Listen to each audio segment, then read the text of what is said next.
Welcome to Screams from Inside the Booth, What Narrators Want Authors to Know.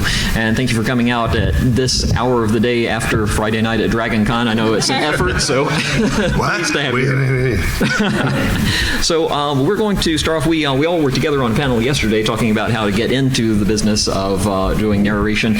And today is going to be specifically about that, but we'll go ahead and do some introductions again like we did yesterday. We still have one more person coming. Hopefully he'll join us in a few minutes, but let's start on the opposite end. If you want to give a little introduction for yourself. Sure. My name is Pink, and I'm really glad to meet you. I don't know. You're recommended to me by some people. Oh, yeah. Is this illegal? I'm sorry. It's late, early/early. Hi, my name is Neil Helligers, as the sign says. Audiobook narrator, actor, educator. I live in Brooklyn, New York, with my son and my kid and my dog. I narrate lots of game lit, some poetry, some literary fiction, this, that, and the other thing. What you got? And occasionally sneak in some other bits of acting and gaming when I have time, and try to read for pleasure whenever I can, which is seldom to never. But I'm glad to be here. Hi, I am Jessica 3. I am also an audiobook narrator. I've been working for about 6 years. I have over 500 titles to my name. I'm also a singer, actor, and all of that stuff as well. I also live in New York. I live in Queens. And I'm very happy to be here. Thank you guys so much for coming out. Hi everybody, my name is Jeff Hayes. I'm an audiobook narrator. I narrated a little book called Dungeon Crawler Carl and the subsequent series. I run 2 companies, Sound Booth Theater and Sound Booth. One of them produces audiobooks, one of them distributes them. And yeah, super happy to be here. Awesome. And my name is Christopher Boucher. Hey, look. There he is. Speak of the devil and he shall appear. Virginia, there is no Santa Claus. I don't know if I've ever seen Chris wear the same suit. Like, I don't know if I've ever seen him like the same suit on him. 2 different days I've seen him. He's personally keeping a store that's on Steinway in Queens afloat. Only him. Well, you're just in time to give your own introduction. I'm the guy who's usually on time. Todd, what's going on, bro? Chris Boucher, narrator. Sorry, let's keep rolling. Okay. Sounds good. Well, now that we're all assembled, I'm Jason Doro. I'm a fantasy author. I do voiceover work as well, but mostly on the commercial side of stuff, on corporate for ads, things like that. So they knew enough that to know that I work in that area, but would not be good to answer the questions, so I'm the one asking the questions today. And also at the end of the panel, I'm supposed to be giving away these 2 books, so stick around for that, and we will handle that. But we will go ahead and start with some questions. I wanted to start with one that's for everyone, just going down through. And the question is, what is one thing that you wish every author knew before giving you their book to be their narrator? Ooh, I know. What their characters sound like. I don't know. I can't imagine like writing something and not having some idea. But you would be so surprised at how many authors are just like, well, I don't know. When it comes to what, like they have a voice in the text, right? So obviously that's our job to figure out at least that portion of it. But sometimes it's like a blank slate kind of person. They're kind of normal, but like they're still important to the story. And it's like, can you offer me anything? Anything like, but I'm used to it. I'm used to just coming up with it myself. So that's just a little gripe. Yeah. Honestly, like that is so like hit the nail on the head. Like just, please, like if you have an idea, please let us know. Or the other thing that's also really nice is like if you're gonna introduce a character in book 1 and then in book 5 they're gonna be the main villain, let us know that so that we don't choose like a really ridiculous voice for book 1 and then suddenly they're the main bad guy. I'm like, oh God, I guess I'm a bad guy now. Okay, which can work, but I need to know that. Chapter 125. I mean, maybe she's in a mech suit. Yeah, that's true. Right? That would work. That'd be kind of cute. Jennifer Coolidge in a mech suit. Whee! Yeah, someone write that. Yeah. Yes to all of that, and because also it's for us to know if that character has a Scottish accent, but it's also for the readers. Like they need to know that stuff too. Yeah. And you could try to write it phonetically. And there's like Jeff was saying, like it often is our choice. Like that's sometimes the fun to be like, I think these kobolds are French, and then you just go go ahead with all the kobolds being French. And then in book 2, the author writes the kobolds being French into the book, which happens a lot with, which is one of the great things about working indie. We have all these great contact with these authers. They're friends of ours. We get If they listen to your book. If they listen, right, if they listen, I guess the other thing I would say is about, and kind of addition to that, and that really is the main thing, when I get to have a conversation with an author, I kind of start with with sort of like a purpose, like, why are you telling the story? It basically comes down to theme, about what's the, if you're putting something out in the universe with the story, what is it? And if you have that idea, I want to address this issue, or I want to talk about cultivation, or whatever it is, it doesn't have to be one particular thing, that there is an objective of some kind for the book that I can match all my choices with to what that author has. It is kind of an acting thing. There's an acting technique that certainly you're familiar with about objective acting, where you're working towards an end and you have all these different ways to get there. A million different voices can be chose to tell that story or to highlight that thing is super important to you, and that's what gave you the reason to write that book. I like to know that, so I can also hang my choice hook hat on that hook. You know what I mean? But I just think and I'm done. I suppose I'd say the first thing that they should know is you are aware that Neil Helligers is a person, right? Why did you come to us? That was a bad decision. But that being said, when you're talking about onboarding a client, good Lord, there's a million different things. Do you want the dialogue tags spoken or not? And for those who might not know, dialogue tags are if at the end of a sentence in some snappy dialogue that might sound really good if you're just kind of giving it back and forth. Do you want us to stop that and be like, he said? And that kind of interrupts the flow. And so the question is, do you want it verbatim, absolutely on point, or can we skip things like, he said, she chuckled, he said with a sigh, which we can do because we sigh a lot. Not always about characters. Sometimes we're sighing about everything in the world. There's that. Accents, they've all, everything else. Do you know how many times you're going to get to give us comments about this stuff, which should be 0? How are you going to be the beta reader for this? And then you'll give us notes hey, that moment right there, you should have really slowed down to give the audience a chance to laugh at it more.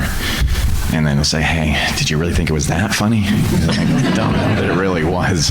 What level of involvement do they want to have in the writing? Really getting on the same page with your author about what they expect their experience to be in this process. Is it, hey, I gift this to you, do what you will with it? Or is it, I've got something in my head and I want it to sound kind of at least close to that? So figuring out those boundaries really early is a very good idea. Excellent. One more thing, pronunciations. Oh, yeah. Holy crap. We work in so much sci-fi and fantasy, and authors make up the weirdest shit for names. And, you gotta tell us what. And again, you would be surprised how often the answer is, well, I don't know. Whatever you want. You're the artist. Yes. Yeah. What? You don't know how to pronounce a word you made up? What? Whatever. As an author, I'll say sometimes when we're making the names, making the name amounts to, and then we see what it looks like. It's Norse. It's You monkey on a typewriter. Vowels, it's fine. So next question I had, and this is for anyone who wants to jump in when I have an answer already. When you first read through a manuscript or a script, are there any things that you see as immediate red flags that this is going to be a problem or this is going to be a challenge beyond what I'm used to? The only thing I guess that I've ever had experience with is that sometimes there will be 5 people in a scene and they won't put the tags at the end. And so sometimes I can guess who is talking in this. And then there's sometimes where there are 5 people talking. I don't know which 2 or 3 or 4 people in this conversation are actually going back and forth. And so if it's going to be more than 2 people back to back, it's nice if you can add that dialogue tag, Angela suddenly is in this conversation, she intoned or she whatever, just so it's okay, there's a third person involved in this conversation. Because there have been a few times where suddenly they're that was actually so-and-so and so-and-so talking, can you change? I was oh, okay, wouldn't have gathered that. If you have to do the math of that person said that and going backwards, that person must have been that person, and that's where those attributes can help sometimes to kind of leave those out. Or and that's also if it's the like, well, there's 5 Russians, they all have gritty voices. Like, let's go, I guess, you know. But who's the angry one? Who's the sad one? Who's dopey? Who's sleepy? You know. Or the Russians, we all know that. Yeah, to sort of help that along. Yeah, the sleepy Russians. This is the sleepy Russian panel. But I would say Russia, sleepy. I'm angry, sleepy Russian. The other thing I would say, like, and this is just something like there's copy editing and there's developmental editing, and copy editing will be everything is grammatically correct, and then the dev edit is everything has been considered and balanced and weighed, and maybe removed that phrase that you love so much, that one particular phrase that you like it, and used it at least 13 times in the book. It's a fun game for narrators sometimes to be like, oh, we're repeating this for a reason, and I give it a special emphasis to tell you why we're saying that again. Jess and I do shots in this. So, Not actual Not real shots. We just feels like a downhill course, but I get it. I get the release, you know, involved. But the dev edit in general too, just in terms of like, have you done your due diligence in terms of collaborating with another person to get someone else's eyes on this, to be like, oh, by the way, this part here doesn't fit in with this because you already talked about that, or we're going over again how excellent they are at swordplay or something. We get it. Trust it. You know, that kind of work is what sets apart the scripts that really flow and really are that can inhabit because you're not retreading. You know, that's actually really interesting. When you say that, when I see, for example, if your main character's name is suddenly misspelled like halfway through a couple of times, and that tells me like maybe you weren't, like you changed their name, like the more grammatical mistakes I see, I feel like the more likely I am to run into, like later on in a book, which this has happened definitely more than once, where a character shows up out of nowhere. Like literally in a conversation when they're on this journey, and suddenly they're all the people around a campfire talking, and like this new person is there, and you're like, what? And it turns out that what they wanted to do was change a character's name in the middle of writing the book, and their control replace did not do the job because they misspelled things.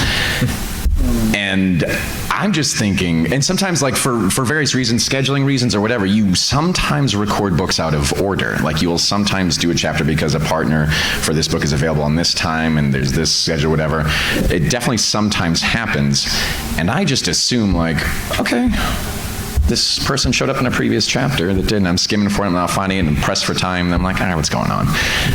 And then later that day, I emailed them because I had a schedule to keep, and they're not necessarily in the same time zone. And I hit them up, and I'm like, hey, who is this person?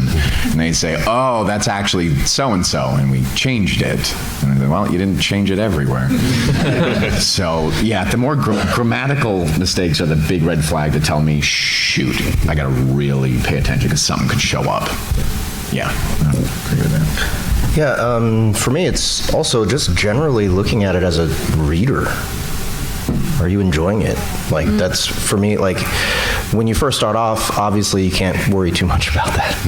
You got to take the jobs that you can get and, you know, sharpen your chops on whatever it is. And to be honest, the worse the book is, the more of a challenge it is to narrate it and actually make it listenable. So yeah, take those jobs, because you will learn techniques and you will learn patience. But yeah, if I'm reading it and I'm bored or I'm getting annoyed at the typos, the grammatical errors, the lack of care, I think, is the thing that really bothers me most about getting manuscripts, is when I feel like I care more about the final product than the author does. That's one thing that I just don't want to work with those kinds of people. You know, if you're not meticulous and obsessed about what you've written, why should I pay it any attention? Okay, you've mentioned the issue with pronunciations of names and with accents and things like that. What is the best way, if it's not actually in the text that you can find there, what's the best way for an author to let you know the intention for a character's tone or for an accent or for a pronunciation without having them direct you more than you want for them to? I think there's a fair balance. Podium does a good job of this about contacting the authors, and if they hadn't gone through that conversation themselves to want to provide authors notes about their thoughts about things, about if they hear certain dialects for certain characters, it is a funny thing, and there are audiobooks that get directed, but it's nowhere near the kind of scrutiny of, say, directing a scene or either in film or on stage. We don't have the time, to work through on a given day to get to our deadlines. It always has to be minimal, and so there's a balance of that. There's a lot of, authors do a lot of work alone, narrators do a lot of work alone, but somewhere between those two periods of isolation for productivity, if the intention of collaboration is to honor that other person's work and to support it and to maybe make choices when it's necessary, but to do so, if you have the opportunity to reach out and talk to them, then that's great. That doesn't always happen, or they just say that, But it's as much of that collaboration as I can lean into, because it is otherwise lots of hours just alone, and that's even when I'm working with other people. It's great working with other narrators, and whether they're in the studio or on Zoom with you or in Discord or whatever, but a lot of it does almost come to being by your own self. So the more I can discover that collaboration, the better I feel about it.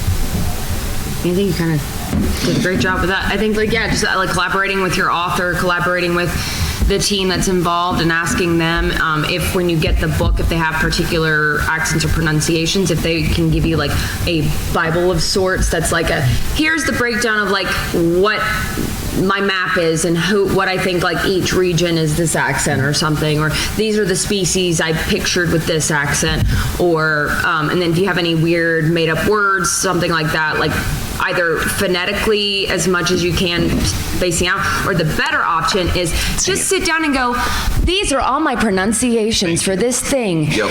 Imani, da-da-da, and just tell us, literally just give us a recording from your phone and just send us your pronunciations, because that is so helpful, so that we know what to do. Because what you think is a phonetic spelling.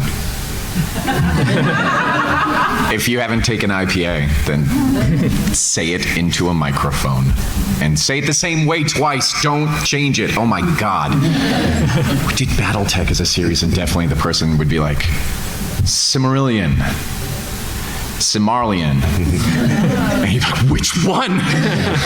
So do it consistently and give it to us in a recording. 100%.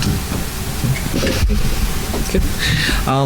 Next question I wanted to ask is, when the authors are writing the book, when they're putting the text down, how much do you think if they intend for it to be made into an audiobook afterwards, how much thought do you think they should put into breathability, pacing, those kinds of things when they're writing the text, versus just giving you the text and letting you determine and put all that in yourself?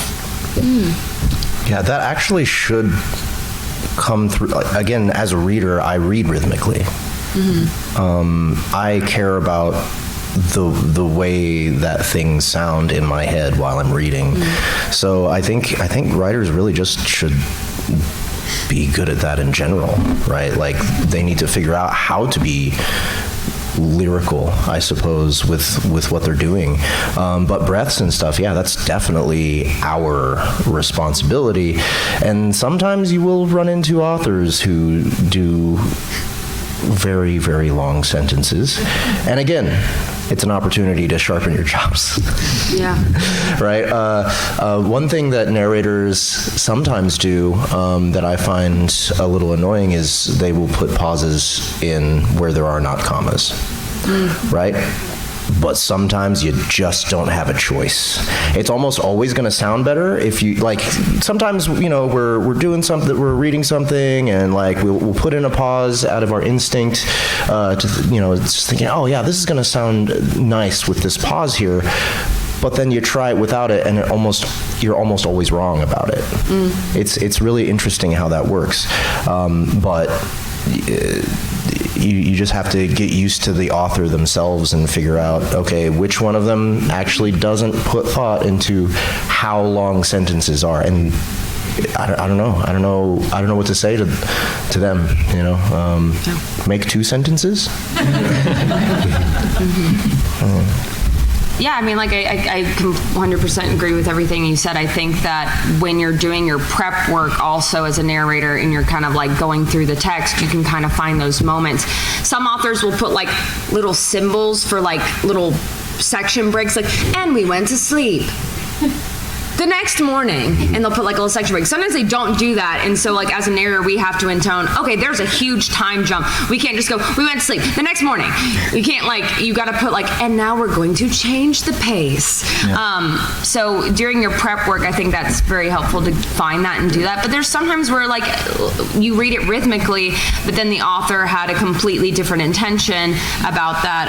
I just recently worked on a book with Chris called Fragility of Light, and there were just moments where they wrote where the author's written us notes going, could you just like really put like a bigger pause here so that this lands? And so sometimes like your interpretation as the artist might just be slightly different than what the author had in mind. So that's where the collaboration and the talking throughout the process is always just very beneficial, because then you might not have more of those moments. This is sort of answering a previous question real quick, but something you said made me think of it. If you're in third person close, right, you're in sort of, it's third person, but you're in the head of a character, don't change heads in the middle of the chapter. Maybe after a chapter break or at the beginning of the next chapter. It happens a lot. All of a sudden you're in the person across the room, and it's very disorienting for everyone involved. The other thing I was going to say, this is all yes and, which is great about these panels. Yeah.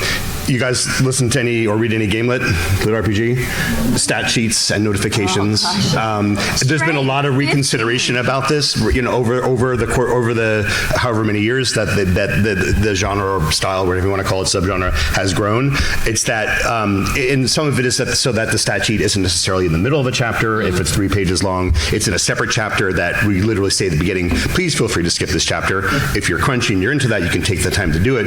But also system notifications, different when there's like a system voice, right? That's a character in a sense as well too. But if it's something that's literally popping up in front of them, it has the chance, or if it's a description of 4 different items or something like that, it has the opportunity to derail the action. And again, authors have gotten better about paring some of those down, but it's so that the writing of it though is that the thing that pops up is the important thing that character needs to learn about in that moment. It's a revelation. It's an important milestone. It's emotionally and intellectually and dramatically important to it's not incidental.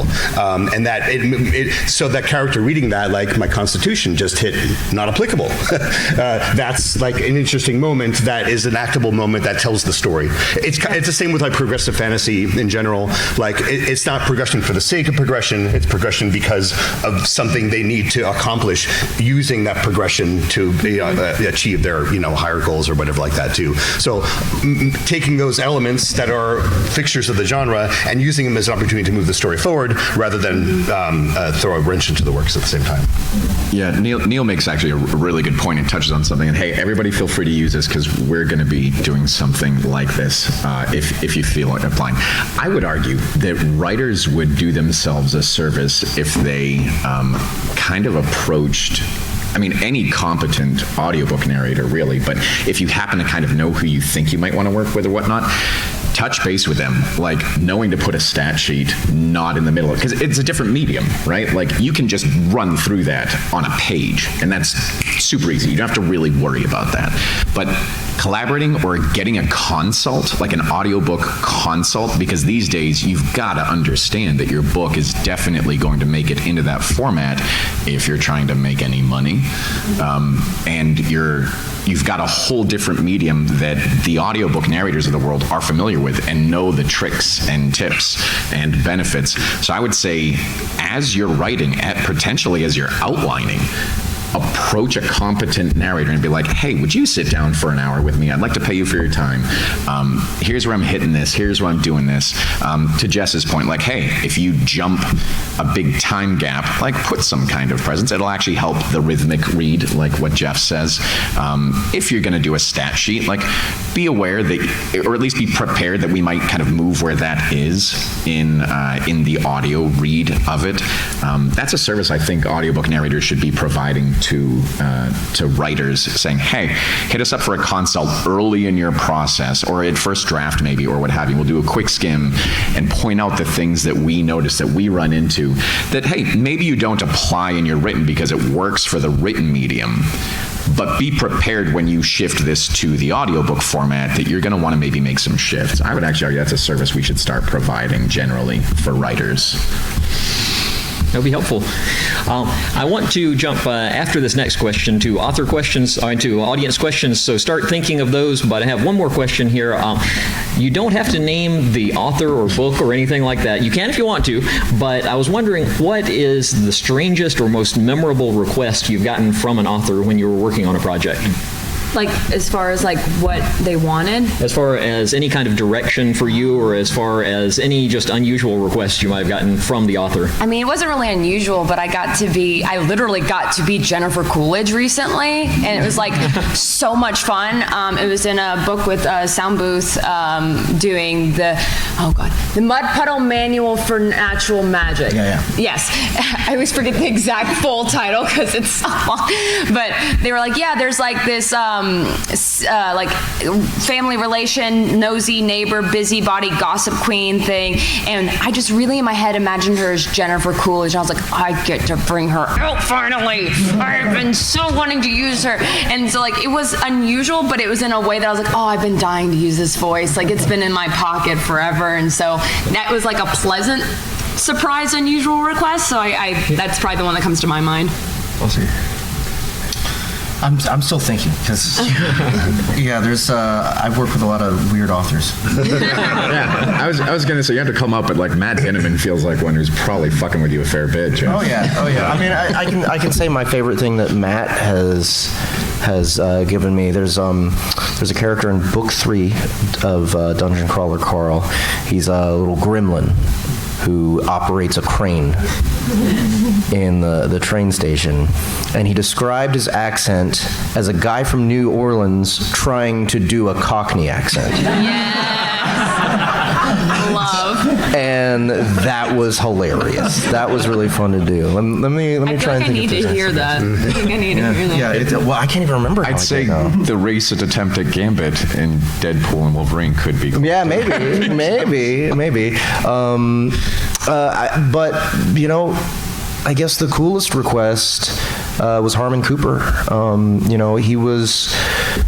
He actually wrote a series around me and Annie Ellicott. Like he was like, this is about musicians in New York, and this is about you guys. Yeah, Monster Hunt NYC, and so he wanted us to make music for the book, and so that turned out to be our first cinematic audio production, and it was terrifying and very difficult, and Annie and I wrote and performed lots of music for it, and it's still one of my proudest achievements. I really, really love that series, and if it weren't for Harmon requesting, and like literally writing the story around characters for us, I don't know if we would have gone down the same path. So It's awesome.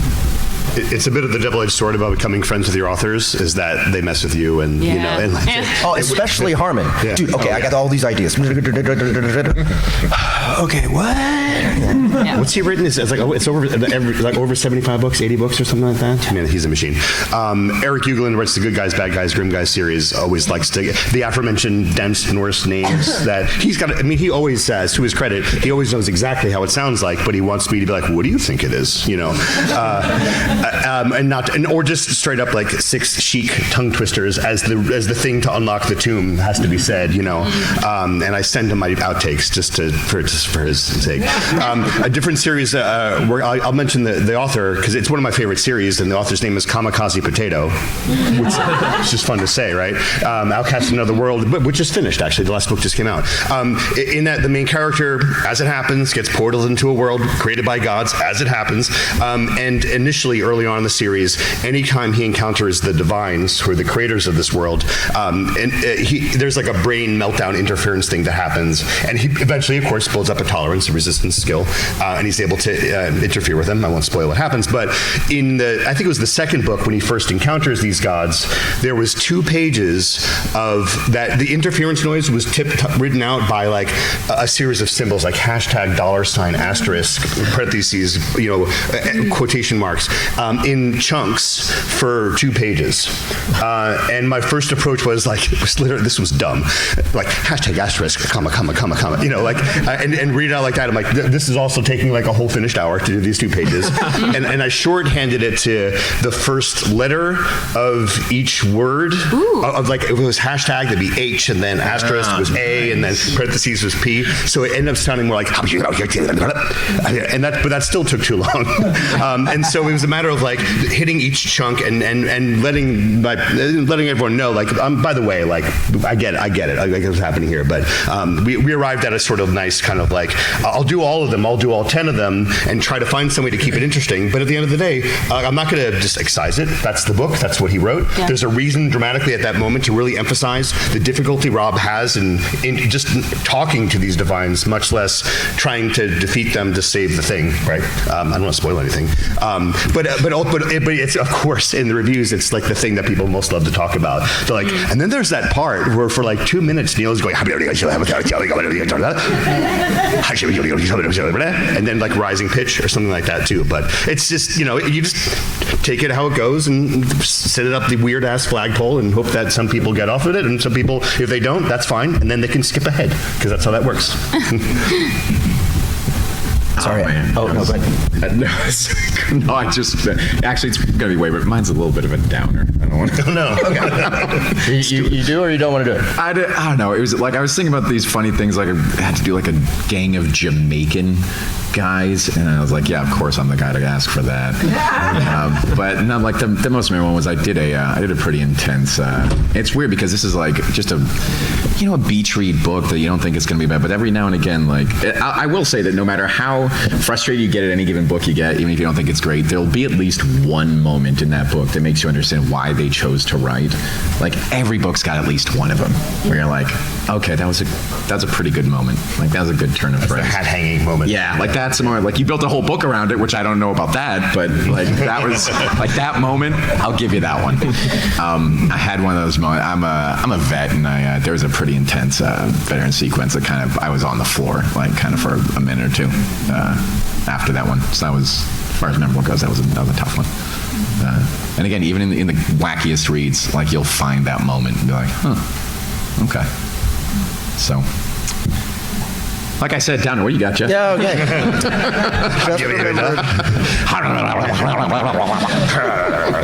Just remembered another one that is even more crazy, and ends with a really memorable piece of memery out there.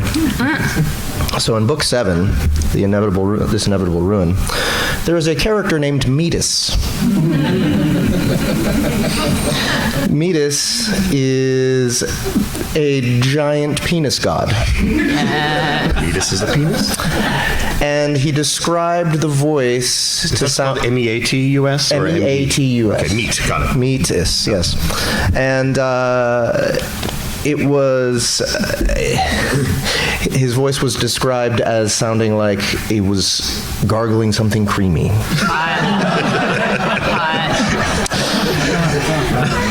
So I got some yogurt.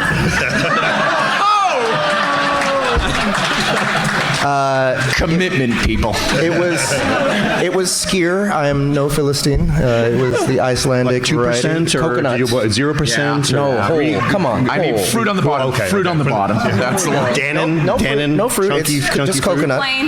Yeah. Coconut. Yeah. So yeah, I'm just, and I did this on stream as well.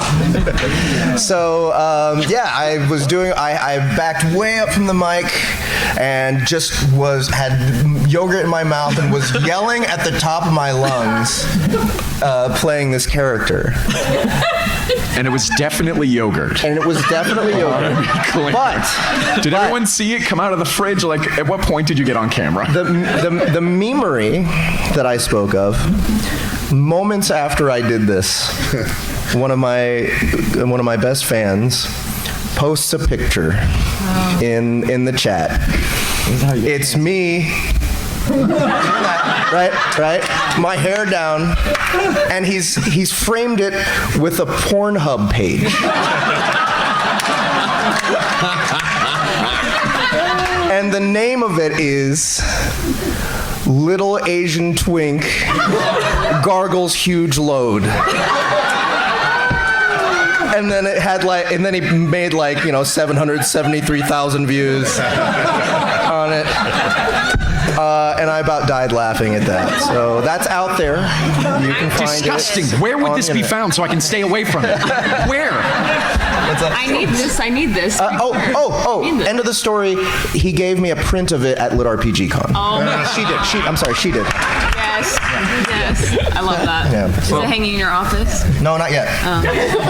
Well, that's the panel. I don't know what we can do after that. Now we're going to the audience questions. So we have a mic here, and if you wouldn't mind taking it around to whoever raises first, then we'll go with that.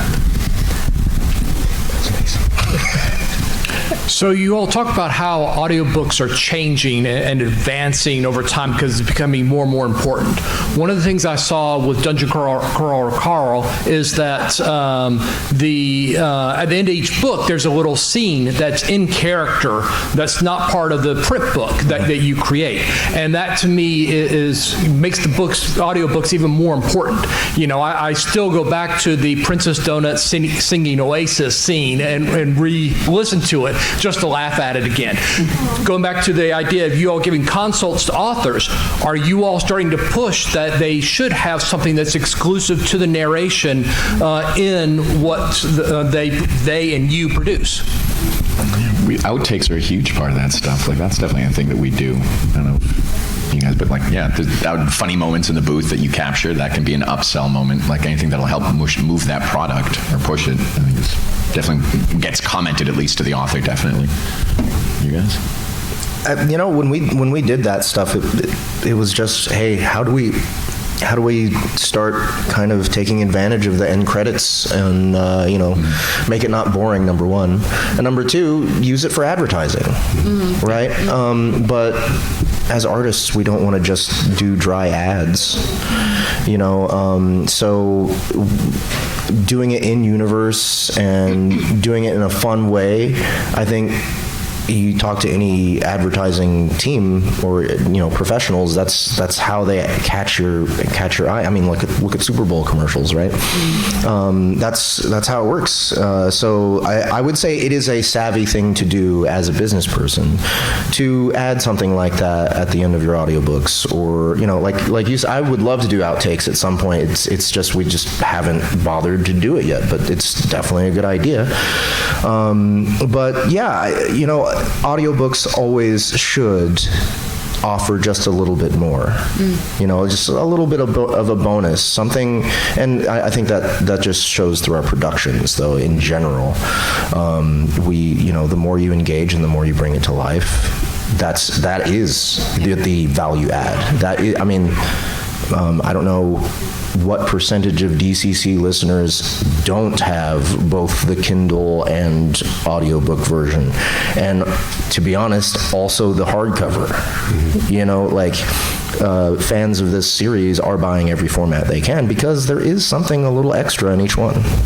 So yeah, absolutely, it's a great way to make sure that that's really, as narrators, especially if we're collecting a royalty check, we should be concerned about how well the audiobook sells, and making double sales like that is a great way to do it, right? That's the ultimate thing, is if people are buying both because they must have both, you're doing your job right. Well, our hands are tied to a certain extent in terms of how much text we can change, specifically because Jeff was mentioning about the Kindle version, the audio version, the whisper sync of it. It's pretty wide margin. I think it's 97% accurate, and 3% of a book of 200,000 words is a lot of words. But I think also, and this is to the point that Jeff was making about that sort of add-on quality, I think it should be inherent to the narration itself. To say nothing about the sort of in an age where some some narrations are being done by computers, what humans still have over any one of those machines, those synthetic readings, I don't call them narrations, is our weirdness, our eccentricity, our particularity, our oddity, that those things can do. So whatever is happening in the book, we can also contribute a layer of that cannot be replicated and is human and is what's relatable about these stories and is what lends it, I think. I have not heard that term before. Synthetic recitation. That sounds sinister. I love it. And it is. Yes. And they are. I'm trying to remind everyone about the AI singularity here, because that's where we're headed. So that's the synths. Yeah, they're synths. Yeah, the synths. Yeah. They're not AI. They're synths. Sins. Clankers. Toasters. You heard it here first. No, you didn't. All right. How about the guy Highland Hitler back there? Hey, so as we get more audiobooks, audiobooks have been existed forever. But as it gets more popular, as we've seen Audible rise, as we get more short form content writers kind of coming into the fray, how have we seen the stories that you read change?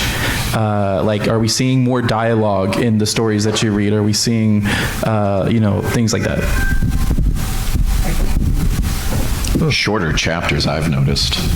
They definitely come in smaller bite-sized amounts. I don't know if you guys have noticed that. I think for Royal Road authors who are putting out a lot of material serialized, sometimes those chapters tend to be a little shorter. But at the same time, the books have gotten way longer. Yeah. Which is a good balance. But I have one author that I know everyone. If I did it more or less on pace, it's going to be 12 minutes on the dot. If it's slower, I'm like, I really sped it up. Or if it's fast, or I took my time with it. But that's been a kind of feedback loop of places like Royal Road where publishers have been picking up great audiobooks. And I think something I noticed about narration in general across the board is that if you look back at audiobooks like maybe 15 years ago, the amount of vocal work in terms of character work and differentiation was way, way lower than it is now. Yeah. And I'm not saying it's because Gamelit honors and really emphasizes those things that why the rest of the industry has changed, but I did just say that. Do you guys find that shorter chapters lighten the workload mentally? No. So much more overhead in terms of exporting files. Really? In terms of opening one up to edit and post. I hate it. I'd rather do like 3 chapters. I'm going to do 2.5 hours in any given day. I would rather have that be 3 chapters that are like 50 minutes long. Really? Yeah, because once I start a chapter, I'm like in it. And I'm going. And we did a chapter one time that was literally 2.5. It was actually longer than that. No, it's like at the end of being 3 hours, we had to break it. Yeah, we had to break that chapter. It was a full day on one chapter. And we usually just don't break until a chapter break because you're in it. And I enjoyed that day. I don't want it every day, but it was a thing. So I find more overhead just because you're breaking things into smaller chunks and what you do with each file. I see what you mean. It's in a way it's 6 of one, half dozen of another. The impetus to be like, it's the next chapter. I'm not gonna while I'm doing my saving the file, I'm not gonna check my email. I'm not gonna see what's happening elsewhere in the world and do myself into a spiral. I'm just gonna move to one to the next, like it was a chapter break, like you're talking about, to kind of organize around that. But it's as opposed to it being longer, it's I guess a different mental challenge to if there are 3 12-minute chapters to do 3 of them in a row. Is a different kind of read. Yeah, that's crazy. I feel the exact opposite way.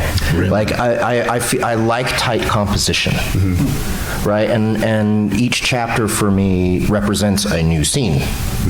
Oh, right? I enjoy the writing format of it more. I think I agree with you there that I enjoy the writing format just in terms of the functional logistical aspect of it. It feels like there's more work just in the overhead. But I think I agree with you in terms. I do love a 1-sentence chapter though. My Mother's a Fish style, you know what I mean? Boom. He's like, headspace, that's great. I love that. What are you talking about?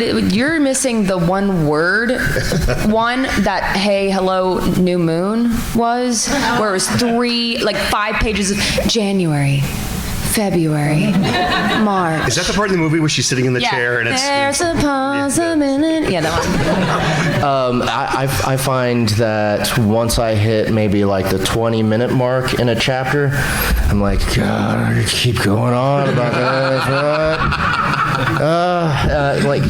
I don't know. I like scenes to change. I like the tone to change. I like it's a mental break for me.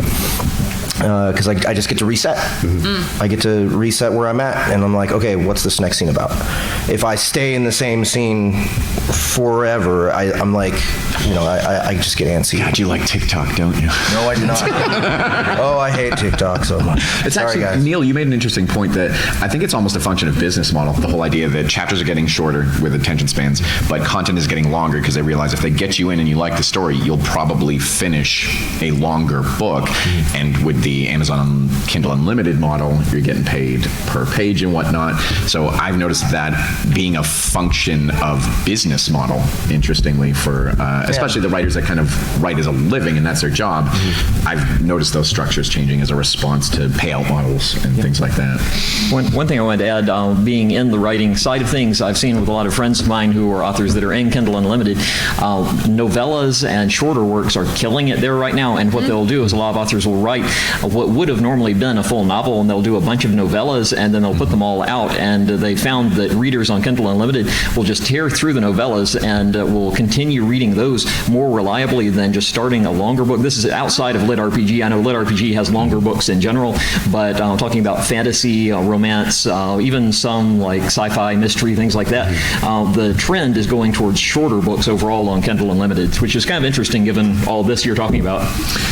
So there was actually an interesting data set released of why. It was a few years ago, but it made the rounds. I'm a data science kind of guy, but it showed some charts on what sort of books at what hour length were selling and what they were moving in terms of and the 4 to 6 to 7 hour was tops, like in terms of ROI for how many people would buy and stuff like that. So yeah, in most genres that's correct. I believe it was a few years ago, definitely. Right. Questions? Hi there, thank you for doing this. I have a question about if you can speak briefly about when you felt confident enough in your abilities as a narrator to put yourself out there. Is it when you felt like you had your tech down and you knew how to edit? Is it when you knew that you mastered all these accents? Or was it on the 5th book? Or how did you find that you were because this is a long form, it's a marathon of voiceover. So at what point do you feel confident that you dove into audiobooks and kind of said, I'm just going to figure it out? I mean, for me, I come from a theater background, so already from the get-go, I had the mentality of, this is my rehearsal time between 6 and 10 o'clock every day, so I always had the designated time where it was this is when I'm creating. And so when I got into narrating, it kind of just was like another outlet for my creativity and things like that. It was a lot more talking, but I talk a lot. So it was kind of like, this is just another way for me to utilize tools that I already have and to just be creative to me. So to me, I went in with blind confidence. And the thing that was really funny is my first book that I didn't realize how many mouth noises that I would make, because you don't realize it, but you just when you're skimming through things, you'll close your mouth and then you go to open, you're and here we go. And I cannot tell you how much I had to edit out in my first book to go, and then she blah, blah, blah. And I was so I quickly learned right after that first book, keep your mouth open the entire time. But I think I just from the get-go really loved what I was doing, and I felt like I want to do this. So I hear you in terms of wanting to feel like you've reached some kind of point where you're ready, and certainly there is after whatever sort of preparation or training or just reading that gets you to your point where you feel you can put out a product that is equal to the quality of stuff that you're listening to and be able to judge that, and coaches can help with that, and there's lots of ways to do that and lots of different avenues and different methods. Everyone's got a different path, really, what it's coming down to. But the only thing I wanted to say is that whatever even if you reach that threshold where you feel comfortable putting that out in the world, that development will never end. I listened back to stuff from 12 years ago, and some of it's okay, Neil, that was a choice. But some of it's I was it was kind of like a Dunning-Kruger, I didn't know what I didn't know, and so I did it, and that was fine. But long term, that process keeps going. You keep developing and growing and gaining different ways to make your workflow better. And that is all, of course, alongside having a handle on the tech, which is a little more like hammer and nails else in terms of like it's working. You have this quality. You're hitting the parameters that need to go into whether it's ECX or a publisher to go, or if you're putting out independently. But the other part of it is meeting people in the industry at things like this.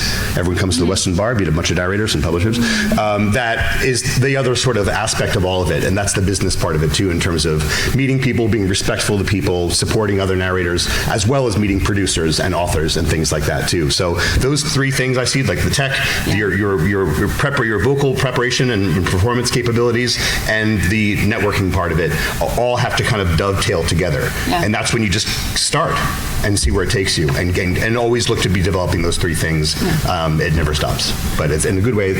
You can keep refreshing your ability to do this, and finding new ways and innovative ways to make your work better. Is your question about like what does it feel like internally to know that moment?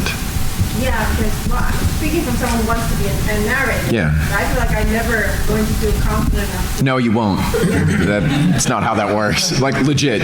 Look, and here, well, I'll tell you, because you won't ever feel that way, and so you always wonder, is this the moment? The first book that you do will suck. Even if it doesn't, it sucks. But no one's going to hear about it because 12 people will maybe read it.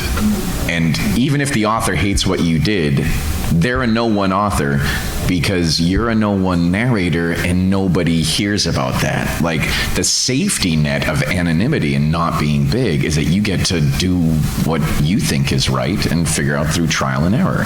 Like do your best. Don't just fuck around. Don't not care about the work you're doing. You have to care with every fiber of your being. But also understand that you're going to make mistakes and no one's going to learn about it.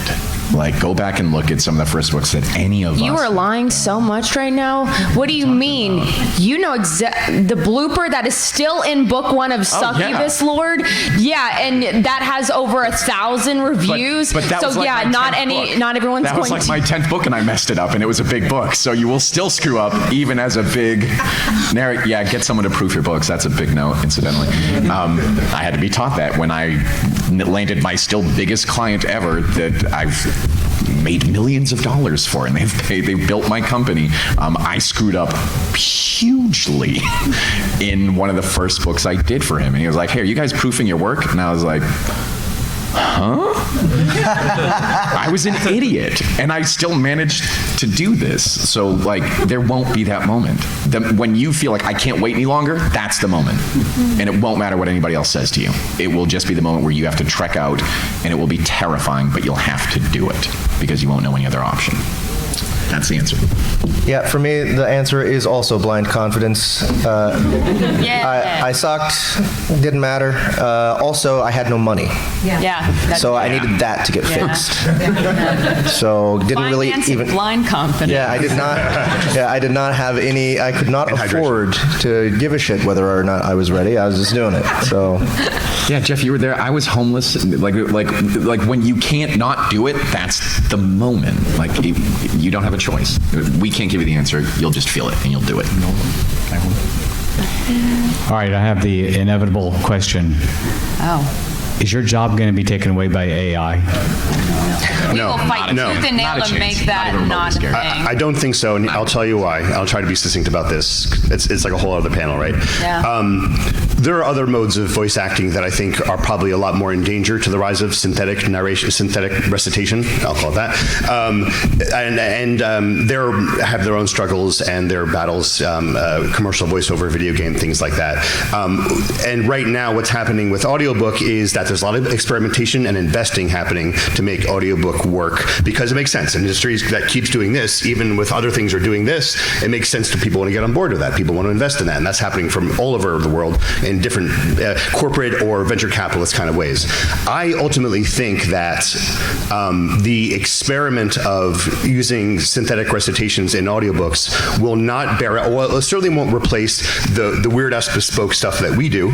That is what people really love about audiobooks, not just the word-for-word accuracy that you could get with a synth, but also that the process, even if the software gets better, and it will get better, and I should be clear, I think that technology is amazing and excellent for accessibility and as an app to put in instructions, directions, anything that might need to be read in a believable way, that's fine. It's a la carte sales of a product that's been dropped into a file and comes out the other end. There's software, synth reading software, where you can go through and you can tweak every moment, and you can make choices and you can change character voices. That technology exists. However, it requires someone to go through and to make all those choices and to make artistic judgments about it, and that's a lot of time and therefore a lot of money. And when you get to the end of that, you know who does that really well? Narrators, actors. We do that organically, and we'll do it better, frankly, too, because the machines are not funny, they're not sexy. Have you ever heard a low-pitched synth voice on a romance book? It's horrifying. We're not yucking anyone's yum, to be clear. If you're into that, it's okay. So it's not going away. It's going to be there. No one likes them. You know, if there was one viral breakout synth read, I'd be feeling very differently about it. Again, I think the real danger is the AI singularity, which is inevitable. So thank you for asking that, because I think it's an important thing to bring up in this context. But as long as we stay weird, I think there will always be human narrated audiobooks. Yeah. Yeah. There'll be a market for it, but it's not replacing anyone here. That's not happening, ever. Just from the perspective of authors, almost every author that I know personally, I would say pretty much every author I know, would not work with that kind of thing. They want to work with human narrators, and I would want to work with human narrators if I didn't do it myself. So from the author side, there is the interest is coming mostly from brand new authors who think that that's their only option to do something. They don't know about revenue share. They don't know about these kinds of things. Authors who have been writing for a while, by and large, don't want to work with those kinds of technology creating their audiobooks. Yeah. I have a slightly different perspective. Obviously, listening to Terminator. Synthetic recitation. The synths. Listening to the synths is not an enjoyable experience. But I have to be honest, there's a lot of narrators that are getting lots of regular work that I would prefer to listen to AI. To be fair, this is an industry where we have a very low supply of narrators compared to the supply of authors. So it's really kind of easy to set up shop and start making money as a narrator. You just have to be able to read, basically. And, you know, if you're a nice person and you do a good job of setting up your relationships with authors, you can get it done. You can have a career that's better than working a 9-to-5. Yeah. It's the truth. So there will be narrators who step up their game, and there will be narrators who don't, and those narrators will be out of a job. We are going to be losing the bottom rungs of this ladder because of AI narrative. Synth. I'm just saying. So easy. It's so easy. There will be a higher barrier to entry once AI really gets going. That's the actual truth.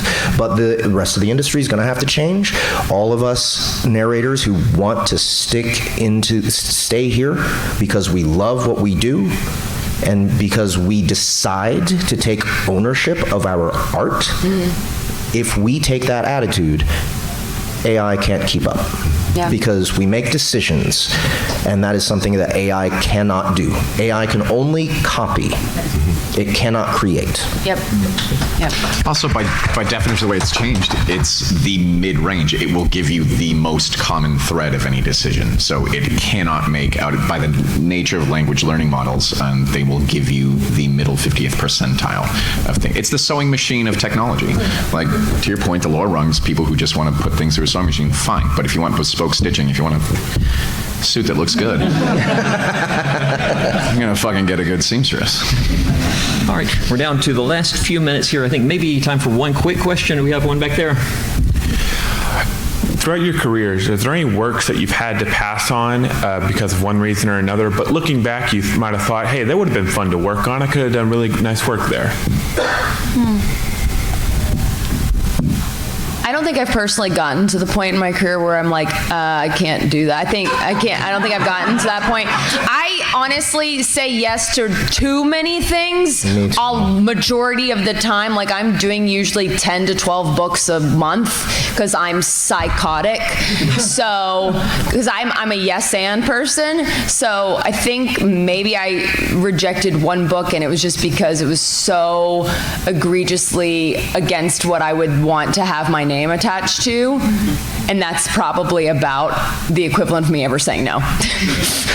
Oh, is it like a book that like we were offered but we turned down, but then in hindsight we're like, oh man, I wish I had done that. I know, I just got offered a Bitcoin like manual. That's maybe the first thing that I said no to, and I don't know, ask me in 20 years when Bitcoin is actually the new currency, and I'm like, fuck me. I could have been the voice of that generation. I don't know. Yeah, I don't know. I don't think so. Not for me either. I also say yes to too many things, but I'm currently saying no to everything. So like I'm not like looking at the things I'm saying no to at all. So it's just like no. Maybe I'll, like you said, a few years from now, when someone comes up to me, it's like, oh yeah, I'm the guy who tried to get you to narrate my audiobook, and now I'm a billionaire. Yeah, maybe that'll happen someday. But Bitcoin guy. I can't worry about it. Yeah, I'm trying to think. The only ones I've turned down very little. Same thing. Just trying to work, man. And the ones that I've turned down were a nonfiction memoir written by someone who I was like, you're going to find someone else to do this better than me for reasons, about that person that I didn't want to get behind, or and it was very amiable. The publisher completely understand, like, absolutely, no worries. That's why we ask, And then, but I don't think and considering how that person's life and career has gone on, I don't regret that choice at all. So that's not answering your question. I think more it's the it's the if you get busy, which is a blessing, and it's very lucky, and to be in a position where you say like I would love to. Oh my God, this seems amazing, but for your schedule, I really can't. Those are the ones that I'm like, oh, that would have been you're right. I should have killed myself to get that done, but that doesn't really do anyone any service. It doesn't do that book a service. It doesn't do me a service. But those are the regrets that I have sometimes. Mm-hmm. All right. Thank you so much for the questions. I want to close out by giving everybody a chance to tell the audience where they can find you, what you're working on, and any parting comments there. You can start at the end there. Actorseverywhere.com. It has one email field, and it's very simple to navigate. So if you want to contact us, and if any authors want some audiobook consultation, I guess that's a new service I'm going to offer now. So hit us up. NeilHelligers.com. I think the only one that spells it that way. Or Van Helligers on Discord. Van Helsing 47 on Activision. Gamer handle. It's Van Helsing 47. Oh, that's someone. Okay. That's my game. I didn't know what you meant by whatever that came from. Activision. Activision's a game company. Come on. It's the zombies. It's because of the zombies. The zombies need to be taken out. Look me up, and we'll continue the conversation. Yeah. You can find me at jessicad3.com or on Instagram, TikTok, Threads, etc. That's kind of where you can find me. I work with lots of different companies: Podium, Sound Booth, Shadow Alley. Really, I work too much, and I try to work with everybody. So find me wherever. Go to soundbooth.app where you will find no synths. Just tons of great audiobooks and tons of great cinematic audio. Mm-hmm. And you can find me at jasondoro.com, as spelled like on my name here, and on social media, I'm Jason Doro author on TikTok and Instagram, places like that. I post videos every day with tips for writing and information about publishing, especially self-publishing, and always interested in talking with people about that. So definitely shout out to me and I'll talk with you. I've got cards if you want that. And to close out, we have these 2 books to give away from Shadow Alley Press. And if you guys would be okay doing it like we did yesterday, is that cool? Rock, paper, scissors? Yeah, I'm going to give these to these 2 kind folks here. And if you're interested in getting a book, you can come line up at the end. You get one shot. Yeah, you get one shot at rock, paper, scissors with them. If you lose, the next person gets their chance. Whoever beats them first to rock, paper, scissors gets the book. So thank you so much for coming.